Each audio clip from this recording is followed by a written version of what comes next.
Hello students, आज आपण 10th standard जॉमेट्रीचा 7th लेसन मेन्सुरेशनमधील प्रॅक्टिस सेट 7.4 पाहणार आहोत.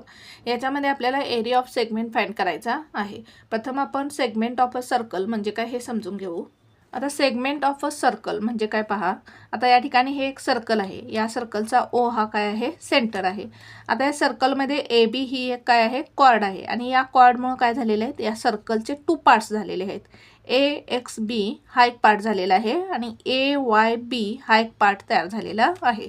याच्यातील हा जो पार्ट आहे ए एक्स बी हा जो पार्ट आहे याला म्हणायचं मायनर सेगमेंट आणि ए वाय बी हा जो पार्ट आहे याला काय म्हणायचं, मेजर सेगमेंट. आता सेगमेंट म्हणजे काय, तर the region bounded by chord and its corresponding arc is called a segment of a circle. हा जो रिजन आहे कॉर्ड आणि त्याच्या करस्पॉन्डिंग आर्क यांनी कव्हर केलेला हा जो रिजन आहे या रिजनला काय म्हणायचं, सेगमेंट. आता या कॉर्डमुळे काय झालेले आहेत, सर्कलचे 2 सेगमेंट्स तयार झालेले आहेत. आता मायनर सेगमेंट हा जो लहान पार्ट आहे याला म्हणायचं मायनर सेगमेंट आणि हा जो मोठा पार्ट आहे याला म्हणायचं मेजर सेगमेंट. म्हणजेच कॉर्ड आणि त्याच्या करस्पॉन्डिंग मायनर आर्क यांनी कव्हर केलेला जो एरिया आहे त्याला म्हणायचं मायनर सेगमेंट आणि मेजर सेगमेंट म्हणजे काय, कॉर्ड आणि त्याच्या करस्पॉन्डिंग मेजर आर्क यांनी कव्हर केलेला हा जो एरिया आहे त्याला काय म्हणायचं, major segment. Segment A X B is a minor segment and segment A Y B is a major segment. आता सेमी सर्क्युलर सेगमेंट या ठिकाणी ही काय आहे, सेमी सर्क्युलर सेगमेंट. आता सेमी सर्क्युलर सेगमेंट म्हणजे काय, a segment formed by a diameter of a circle is called a semi circular segment. Semi circular segment म्हणजे काय, आता या सर्कलमध्ये ही काय आहे, डायमीटर आहे. आता या डायमीटर पासून काय झालेलं आहे, 2 सेगमेंट्स तयार झालेल्या आहेत. याला काय म्हणायचं, सेमी सर्क्युलर सेगमेंट. म्हणजेच डायमीटर पासून तयार झालेल्या सेगमेंटला काय म्हणायचं, सेमी सर्क्युलर सेगमेंट. आता जर आपल्याला या सेगमेंटचा एरिया फाइंड करायचा असेल तर त्यासाठी फॉर्म्युला काय आहे पहा. Area of minor segment is equals to R square ब्रॅकेटमध्ये pi theta upon 360 minus sine theta upon 2. हा फॉर्म्युला यूज करून आपल्याला काय करायचा आहे, area of minor segment find करायचा आहे. हा फॉर्म्युला तुम्हाला पाठ करायचा आहे. आर स्क्वेअर ब्रॅकेटमध्ये pi theta upon 360 minus sine theta upon 2. आता हा फॉर्म्युला आपण कधी यूज करू शकतो, ज्यावेळेस थिटाची व्हॅल्यू 90 डिग्री किंवा 90 डिग्रीपेक्षा स्मॉलर असेल त्यावेळेस आपण हा फॉर्म्युला यूज करणार आहोत. आता फर्स्ट क्वेश्चन काय दिला आहे पहा आपल्याला. In the figure A is the centre of the circle. या ठिकाणी आपल्याला सर्कलची फिगर दिलेली आहे. याच्यामध्ये ए हा काय आहे, सर्कलचा सेंटर आहे. Angle B A C is equals to 45 degree.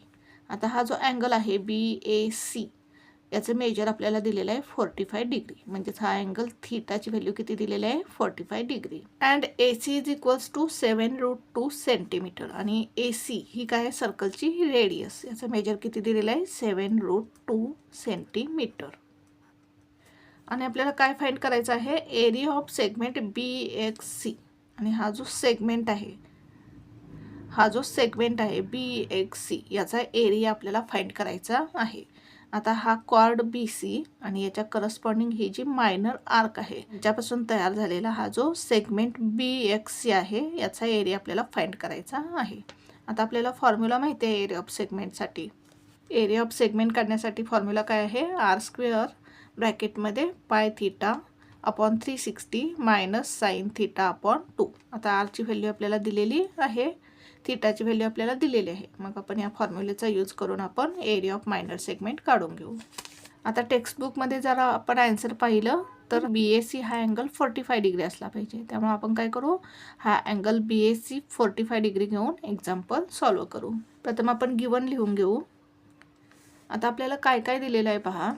Angle B A C आपल्याला दिलेला आहे, म्हणजे सेंट्रल अँगल थिटाची व्हॅल्यू दिलेली आहे 45 डिग्री. लिहून घेऊ आपण. Angle BAC that is theta is equals to 45 degree. AC म्हणजेच रेडियस दिलेले आहे आपल्याला 7√2 सेंटीमीटर.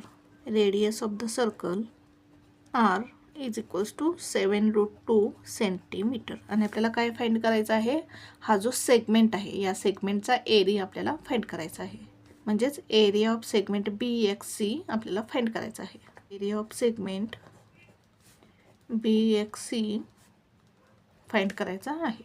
आता आपण फॉर्म्युला लिहून घेऊ. वी नो दॅट, काय फॉर्म्युला आपला, area of segment BXC is equals to R square ब्रॅकेटमध्ये pi theta upon 360 minus sine theta upon 2 is equals to, आता आरची व्हॅल्यू किती दिलेली आहे, 7√2. आरचा स्क्वेअर आहे म्हणजे 7√2चा स्क्वेअर येईल. ब्रॅकेटमध्ये पायची व्हॅल्यू आपण 3.14 घेऊ इंटू थीटा. थीटाची व्हॅल्यू किती दिलेली आहे, 45 degree upon 360 minus sine theta. आता थीटाची व्हॅल्यू किती आहे, 45 डिग्री. मग या ठिकाणी काय येईल, sine 45 degree upon 2 is equals to, आता 7चा स्क्वेअर काय येईल, 49 इंटू √2चा स्क्वेअर काय येईल, √2 इंटू √2 2 येईल. आता या ठिकाणी भाग घालू आपण. 5 9 जार 45, 5 7 जार 35, 1 राहील, 5 2 जार 10, 9 1 जार 9, 9 8 जार 72. म्हणजेच काय येईल या ठिकाणी पहा, 3.14 अपॉन 8 मायनस, आता साइन 45 डिग्रीची व्हॅल्यू काय आहे, 1/√2. पण या ठिकाणी 1/√2 लिहू. आता या ठिकाणी डिनॉमिनेटरला काय आहे, 2. हे काय येईल, डिनॉमिनेटरलाच येईल. Bracket complete. काय केलं आपण, साइन 45 डिग्रीची व्हॅल्यू 1/√2 लिहिली, डिनॉमिनेटरचा 2 आहे तसा लिहिला. इज इक्वल्स टू 49 इंटू 2 किती येईल पहा, 2 9 जार 18, कॅरी ओव्हर 1, 2 4 जार 8 प्लस 1 9, 98. 3.14 अपॉन 8 मायनस, आता या ठिकाणी काय येईल डिनॉमिनेटरला, 2√2. आता डिनॉमिनेटरला काय करू आपण, 2√2ने मल्टिप्लाय करू. जर आपण 2√2 इंटू 2√2 केलं तर आपल्याला काय मिळेल, 8 मिळेल. म्हणजेच दोन्हीचा डिनॉमिनेटर काय होईल, इक्वल होईल. काय करू पहा आपण, या ठिकाणी काय येईल, 2√2. याला आपण काय करू, 2√2ने मल्टिप्लाय करू. आता जर आपण डिनॉमिनेटरला 2√2ने मल्टिप्लाय केलं तर न्यूमरेटरला आपण काय करायचं, 2√2ने मल्टिप्लाय करायचं. का केलं आपण 2√2ने मल्टिप्लाय, याचा आन्सर काय येईल, 8. म्हणजेच दोन्हीचा डिनॉमिनेटर इक्वल होईल. Is equals to 98. 3.14 upon 8 minus 1 into 2√2 किती येईल, 2√2 अपॉन 2 इंटू 2 किती येईल, 4. √2 इंटू √2 किती येईल, 2. म्हणजेच 4 2 जार किती येईल, 8. 2 इंटू 2 किती येईल, 4 येईल, इंटू √2 इंटू √2 किती येईल, 2 इज इक्वल्स टू 98. ब्रॅकेटमध्ये 3.14 अपॉन 8 मायनस 2 इंटू, आता √2ची व्हॅल्यू काय आहे, 1.41. या ठिकाणी आपण √2ची व्हॅल्यू पुट करू, अपॉन 4 2 जार 8.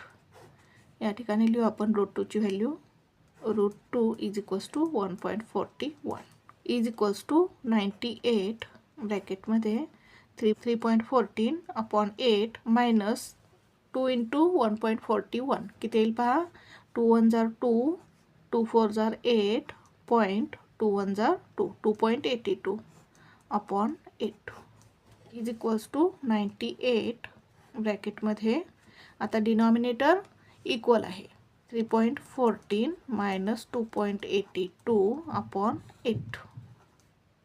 डिनॉमिनेटर कॉमन घेतला आपण, इज इक्वल्स टू 98. आता 3.14 मधून आपण 2.82 मायनस करू. 3.14 मायनस 2.82, 4 मायनस 2 2, या ठिकाणी 11 येईल, या ठिकाणी 2 येईल. 11 मायनस 8 3, पॉईंट 2 मायनस 2 0. म्हणजेच किती मिळालं, 0.32. या ठिकाणी किती येईल, 0.32 अपॉन 8. तर या ठिकाणी भाग घालू आपण. 8 1 जार 8, 8 4 जार 32, 8 4 जार 32, 2 डिजिट नंतर पॉईंट येईल, 0.04. 98 इंटू 0.04, 98 इंटू 4 किती येईल पहा, 4 8 जार 32, 2 कॅरी ओव्हर 3 येतील, 4 9 जार 36 प्लस 3 39, 1 2 2 डिजिट नंतर पॉईंट येईल 1 2 म्हणजेच किती येईल आन्सर 3.92 सेंटीमीटर स्क्वेअर. म्हणजेच आपल्याला एरिया ऑफ सेगमेंट BXC किती मिळाला 3.92 सेंटीमीटर स्क्वेअर. आन्सर लिहू आपण area of segment BXC is equals to 3.92 centimetre square. म्हणजेच हा जो एरिया ऑफ सेगमेंट BXC आहे हा किती मिळाला आपल्याला 3.92 सेंटीमीटर स्क्वेअर. अशा प्रकारे आपल्याला हे एक्झाम्पल सॉल्व करायचं होतं. पुन्हा एकदा पहा आपण एक्झाम्पल कसं सॉल्व केलं.